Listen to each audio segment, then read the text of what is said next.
We're going to spend a lot of time today talking about practicing medicine in the 21st century.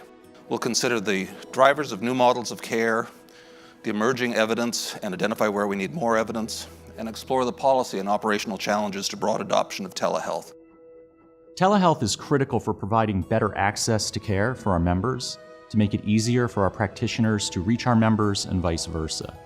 It's incredible the way telehealth has organically developed both in healthcare and in our organization as a whole over the last several years.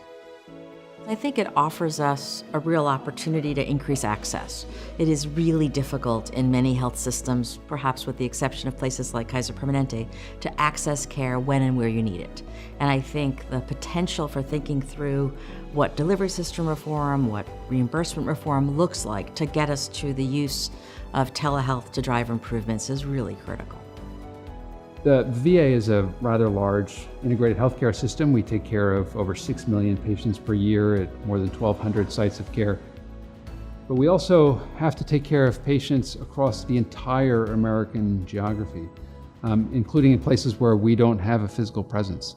And telehealth is really a critical strategy for us to provide access to healthcare to America's veterans, regardless of where they are, and to make sure that we're delivering a high-quality experience.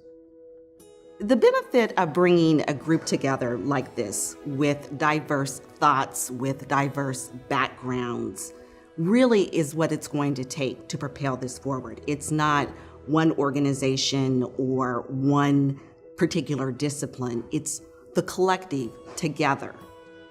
Policymakers need to think about the barriers that have been created, sometimes for very good reasons, in order to keep in check care that was delivered under a volume-based payment system.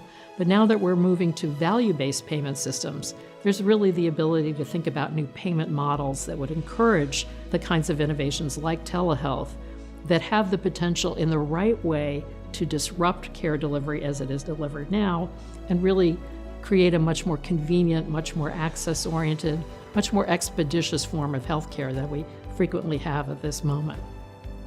We recognize that there is great demand to take what we have learned about technologies that are now carried in the hands of people around the country and the implications that that could have for the care that they receive and their access to expertise. We need to embrace that, we need to understand it, we need to learn it, we need to use it, we need to make it available to those that we serve. The people in this room, the people engaged in this conversation today, are the thought leaders around the country and here in Washington, D.C., that can help shape the policy environment that makes telehealth available to folks that we serve and makes it realize its full potential.